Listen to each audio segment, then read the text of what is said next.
warna biru. Pokoknya aku warna biru nih. Kopi si paman. Ya, mari sayang.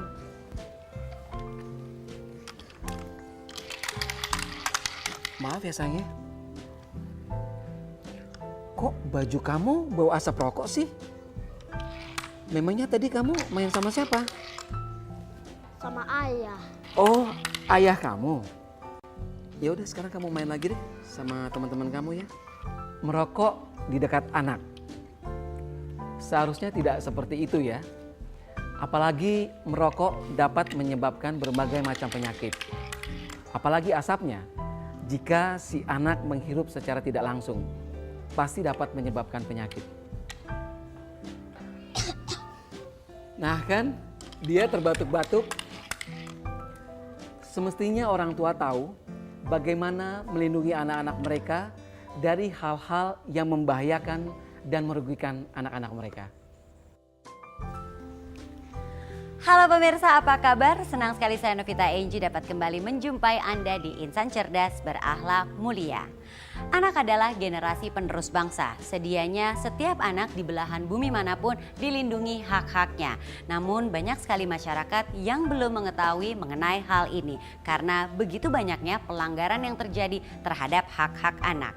Pada episode kali ini kita akan membahas mengenai perlindungan hak anak bersama dengan seorang narasumber, jadi jangan kemana-mana.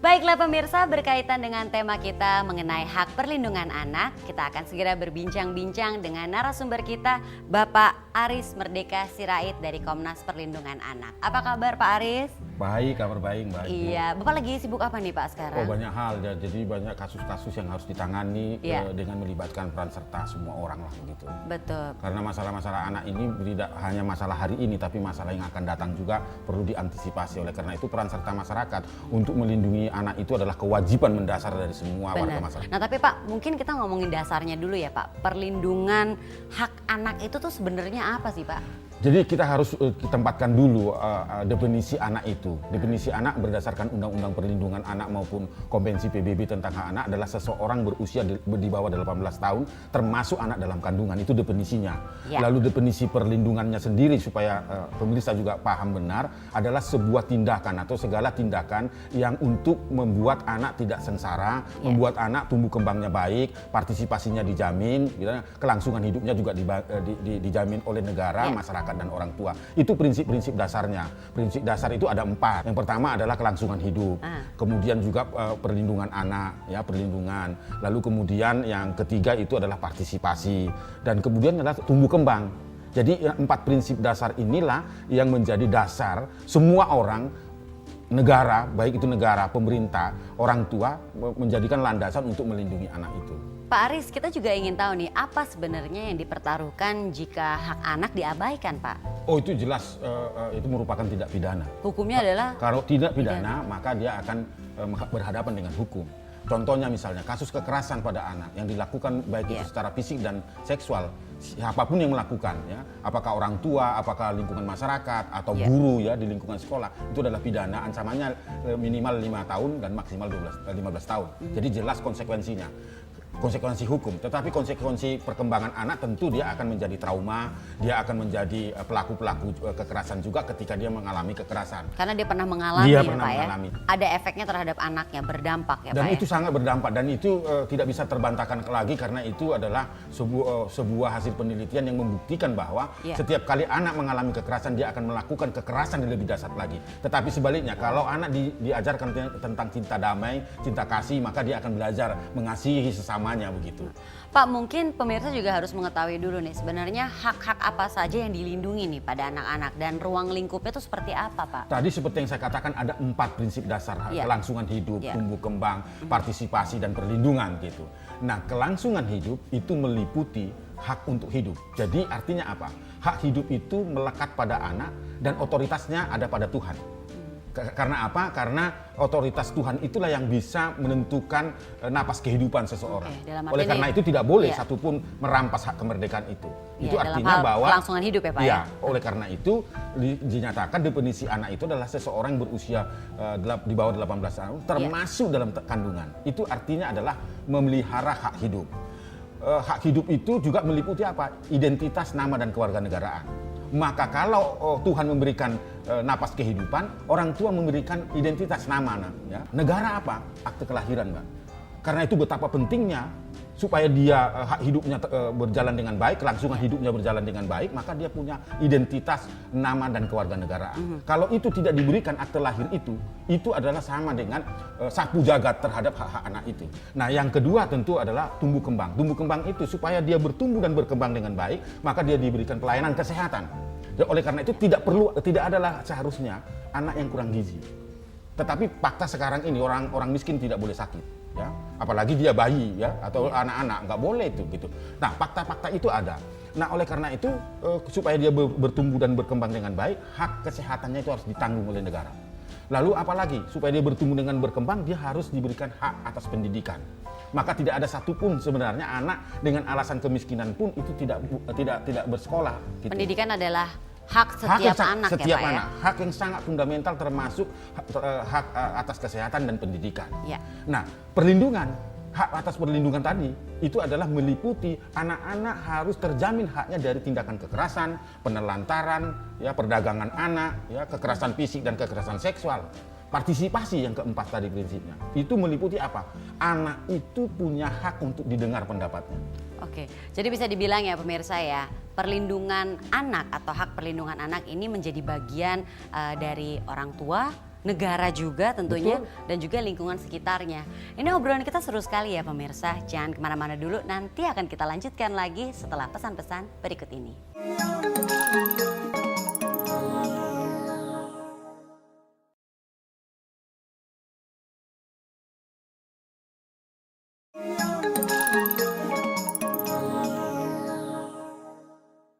Terima kasih pemirsa, Anda masih bersama kami di Insan Cerdas Berakhlak Mulia. Mari kita lanjutkan obrolan kita bersama dengan Pak Aris Merdeka Sirait dari Komnas Perlindungan Anak mengenai hak perlindungan anak. Nah Pak, tadi Bapak sudah menyebutkan 4 aspek yang harus dilindungi bagi anak-anak nih Pak ya. Mungkin bisa dijelaskan lebih panjang lagi Pak? Iya, 4 prinsip dasar tadi kan saya sudah sebutkan yang meliputi tentang identitas, nama dan kewarganegaraan. Lalu menurut saya juga adalah berdasarkan konteks Undang-Undang Perlindungan Anak maupun Konvensi PBB tentang hak anak itu kelangsungan hidup juga meliputi tentang hak untuk beribadah.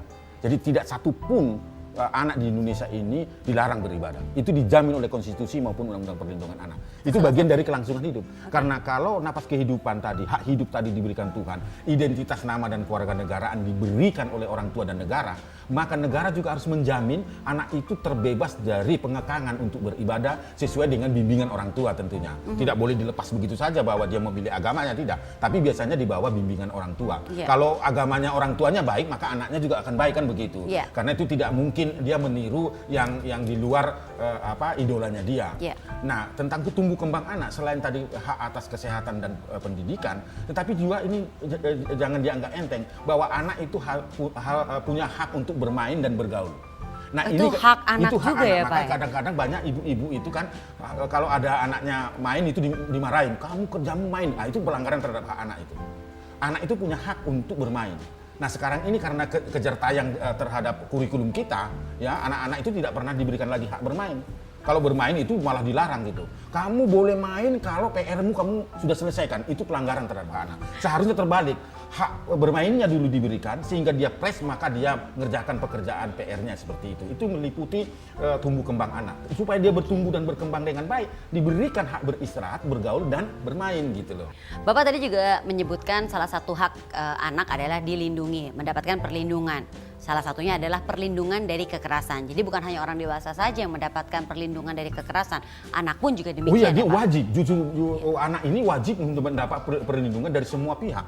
Ada 4 pilar yang bertanggung jawab dalam mengupayakan perlindungan. Selain orang tua, masyarakat, negara, dan pemerintah. Jadi kalau ada anak jalanan yang dalam kategori terlantar, maka itu adalah selain tanggung jawab orang tuanya, tanggung jawab masyarakat, tetapi itu juga harus menjadi tanggung jawab pemerintah. Nah, angka kekerasan terhadap anak semakin meningkat, itu harus menjadi tanggung jawab siapa? Tanggung jawab pemimpin agama, penanggung jawab peran serta masyarakat, penanggung jawab pemerintah juga begitu loh. Jadi setiap kali anak mengalami kekerasan, mengalami perdagangan anak, mengalami penculikan, mengalami penelantaran, itu adalah merupakan tanggung jawab di sekitar anak itu. Siapa? Selain orang tua tentu masyarakat, negara, dan pemerintah. Nah kalau misalnya di rumah sendiri Pak, mendapatkan perlakuan kekerasan dari orang tua, nah ini bagaimana Pak? Hati-hati, karena itu bisa dilaporkan ke pihak kewajib dan itu bisa dikenakan pidana. Karena apa? Setiap kali orang melihat dan membiarkan terjadinya kekerasan dan tidak melakukan pelaporan, itu juga pidana, Mbak. Itu kekerasan fisik. Kalau kekerasan verbal juga berlaku, Pak? Iya, misalnya apa? Menyamakan anak seperti apa yang ada di kebun binatang. Atau begini deh, kadang-kadang di luar kesadarannya, menyamakan anak seperti bapaknya. Anaknya kecil, bapaknya gede gitu. Kan itu kan sudah merendahkan martabat ya. Bahkan sampai kadang-kadang menyamakan, wah kamu itu seperti opamu. Padahal anak ini sudah nggak kenal opanya, karena opanya sudah 50 tahun yang lalu meninggal misalnya. Itu adalah, kalau unsur-unsurnya terpenuhi, pemaksaan maupun merendahkan martabat, maka itu adalah kekerasan masuk dalam psikis namanya. Kategori kekerasan. Iya. Nah kalau hak untuk tumbuh dan berkembang, ini sejak dari dalam kandungan ya Pak ya? Betul, itu yang saya katakan tadi, bahwa seseorang yang disebut anak itu adalah anak di bawah 18 tahun termasuk anak dalam kandungan. Jadi kalau ada misalnya ya sampai ada perlindungan begini, kalau misalnya ada seorang perempuan hamil menggugat cerai misalnya, itu adalah oleh agama tidak boleh karena itu jaminannya adalah dilindungi gitu. Okay. Nah, tapi sekarang ini banyak orang hamil menggugat cerai juga diputus oleh pengadilan. Ini menurut saya pelanggaran terhadap hak anak dan pelanggaran terhadap nilai-nilai keagamaan kita gitu Mbak Enzi. Oke, nah Pak, saya pernah melihat kejadian, mungkin pemirsa juga pernah melihat kejadian, ada mungkin seorang ayah yang merokok di dekat istrinya yang sedang hamil atau mungkin merokok di dekat anaknya. Ini kan sebenarnya akan berefek dan juga berpengaruh pada tumbuh kembang anak. Apakah ini suatu bentuk pelanggaran terhadap itu pelanggaran terhadap hak anak juga, Mbak. Okay. Kalau misalnya ayahnya ya merokok di depan istrinya yang sedang hamil. Yeah. Oleh industri rokok itu jelas dinyatakan bahwa orang yang merokok secara pasif dapat mengganggu janin, perkembangan janin. Jadi kalau ada anak cacat nanti lahir karena orang tuanya merokok, maka itu adalah pelanggaran terhadap hak anak karena itu diakibatkan ya, penelitian menyatakan dan industri rokok juga mengatakan bahwa merokok itu dapat mengganggu kesehatan selain janin tetapi juga paru-paru dan sebagainya. Yeah. Jadi saya kira saya menghimbau jangan merokok di depan istri yang sedang hamil, bahkan jangan merokok di depan anak. Gitu loh, karena itu dapat mengganggu perkembangan dari anak itu sendiri. Baik, Pak, nanti kita lanjutkan lagi obrolannya. Seru sekali ya pemirsa, obrolan kita mengenai hak perlindungan anak. Ternyata di sekitar kita, tanpa kita sadari, kita sering sekali melihat pelanggaran-pelanggaran terhadap hak anak. Sambil Anda mengingat-ingat bentuk pelanggaran apa yang pernah Anda lihat atau Anda lakukan, bahkan saya ingin mengajak Anda untuk menyaksikan sebuah tayangan. Di Indonesia, perlindungan terhadap hak anak patut mendapatkan perhatian yang lebih besar. Berbagai kasus pengabaian hak anak terus terjadi dari tahun ke tahun. Dimulai dari kasus yang sering kali tidak diperhitungkan sebagai pelanggaran, seperti tidak tercukupinya kasih sayang orang tua, tidak adanya akte kelahiran anak, tidak adanya pendidikan yang layak, istirahat yang cukup, memakan makanan yang bergizi, tidur atau istirahat, belajar, bermain, dan lain-lain.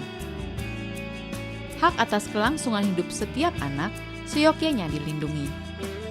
Hukum yang kurang ditegakkan bagi anak juga telah menyebabkan kurang terlindunginya anak-anak dari segala bentuk kekerasan fisik, mental, perlakuan buruk, pelecehan seksual, penganiayaan, dan paksaan bekerja meski masih berada di bawah umur.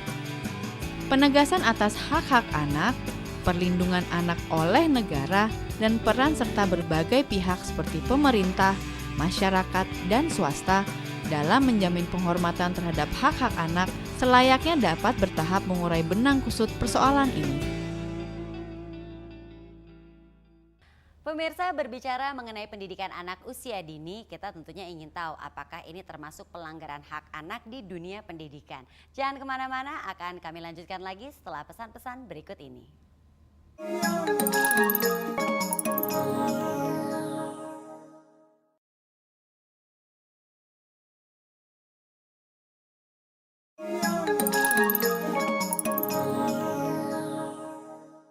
Mari pemirsa, kita lanjutkan lagi obrolan kita bersama dengan Bapak Aris Perdeka Sirait mengenai hak perlindungan anak. Tadi kita sudah melemparkan satu pertanyaan nih Pak. Tentunya pemirsa ingin tahu apakah pendidikan anak usia dini ini termasuk pelanggaran bagi hak anak di bidang pendidikan Pak? Jadi kalau kita melihat dasar-dasar pemikiran penyelenggaraan PAUD, penyelenggaraan TK misalnya, itu kan sebenarnya bersamaan dengan faktor usia ya. 0 sampai 5 tahun itu adalah masa-masa berkenalan ya. Masa 6 sampai 12 dan seterusnya. Dan masa emas itu antara 4 sampai 12 tahun misalnya seperti atau sampai 14 tahun. Nah, kalau prinsip-prinsip dasarnya adalah hak bermain, pengenalan dirinya, pengenalan lingkungannya, maka PAUD itu tidak perlu ada target harus bisa baca tulis dan seterusnya. Kalau itu ada pemaksaan terhadap seperti itu sehingga anak merasa stres dan sebagainya, itu merupakan pelanggaran terhadap hak anak. Prinsip-prinsip dasar pendidikan itu adalah pendidikan yang membuat anak itu rasa nyaman. Nah, soal dasar peraturannya nih Pak, di Indonesia sendiri sebenarnya undang-undang apa saja yang melandasi perlindungan hak anak ini Pak? Dalam dunia pendidikan itu jelas ada Undang-Undang Sistem Pendidikan Nasional ya, tahun 2003 itu ya, bahwa termasuk penyelenggaraan PAUD, penyelenggaraan TK, penyelenggaraan SD dan sampai ke SMA itu adalah bagian dari yang harus mendapat perlindungan dari semua pihak. Tidak ada unsur pemaksaan di situ, ada kategori-kategori itu. Lalu kemudian Undang-Undang Perlindungan Anak jelas dalam lingkungan sekolah menyatakan sekolah wajib membuat sekolah itu anti kekerasan, baik itu dilakukan peserta didik, guru maupun pengelola sekolah. Itu jelas dalam dunia pendidikan. Kalau dalam dunia hak anak tadi saya katakan Undang-Undang Perlindungan Anak nomor 23 tahun 2002 juga memberi jaminan bahwa anak harus mendapatkan perlindungan secara komprehensif ya. Dunia pendidikan juga melindungi, dunia perlindungan anak juga ada, bahkan anak-anak yang berhadapan dengan hukum sekalipun ya. Nah, penerapannya di negara kita seperti apa sekarang Pak? Oh, masih sangat kurang. Masih sangat kurang karena itu kita bisa terlihat misalnya dalam perspektif anggaran saja itu masih sangat kecil. Dalam perspektif kelembagaan juga itu masih sangat kurang. Masih kurang. Kemudian juga bahwa anak merupakan punya hak untuk dilindungi dan sebagainya itu juga masih sangat kurang. Kementerian-kementerian kita sendiri itu juga kerjanya sendiri-sendiri, tidak komprehensif. Mestinya saling terkait ya. Nah, jadi caranya untuk mensosialisasikan ini kepada masyarakat seperti apa dong Pak? Tentu harus ada kerjasama lintas sektor. Jadi tidak bisa membiarkan Komnas Perlindungan Anak sendiri atau lembaga-lembaga sosial masyarakat atau LSM sendiri, pemerintah sendiri, tidak. Dia harus betul-betul mengajak peran serta masyarakat karena ada 4 pilar tadi yang menjadi penanggung jawab terhadap perlindungan.